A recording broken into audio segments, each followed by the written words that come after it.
they were taking the kids out of school, you know, marching.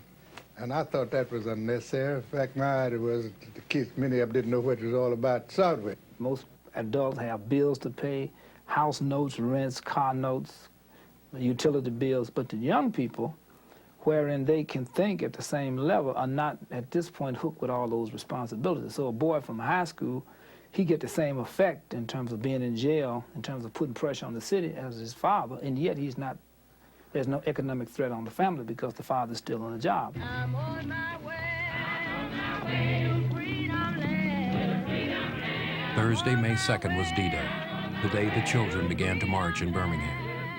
At first, the groups were small. Policemen arrested them, loaded them in paddy wagons, and took them away to Birmingham jail.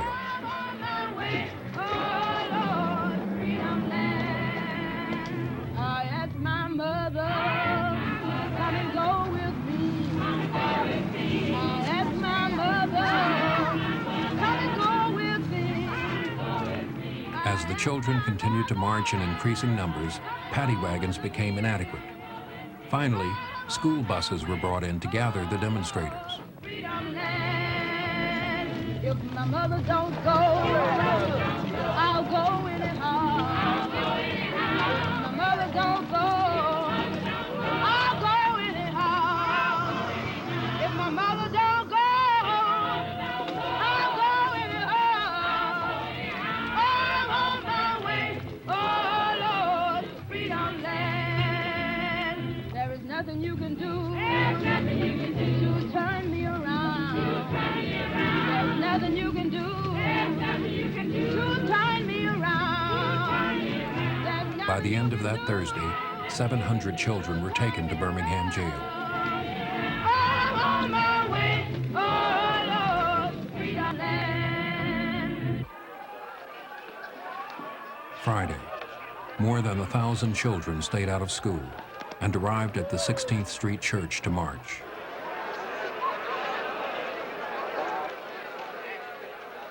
Bull Connor tried to stop the marches before they began and brought out the city's police dogs.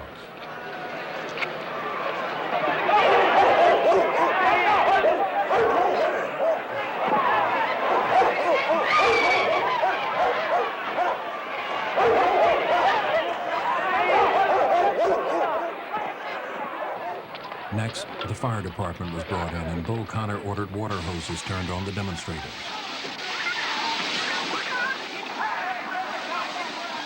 With 100 pounds of pressure per square inch, the water hit with enough force to knock the bark off trees. As water pounded the demonstrators, David Vann was on the phone with A.G. Gaston. And he was expressing a great deal of resentment about King coming in and messing up the thing just when we were getting a new start.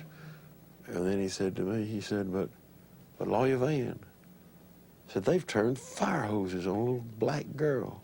They're rolling that little girl right in the middle of the street now. I can't talk to you no more. That it was it, and stand up on my building looking down on Bull Connor and them shooting water in the park right across from my office there in that park. I guess that's the most outstanding thing in my mind right now. I just couldn't imagine what could happen.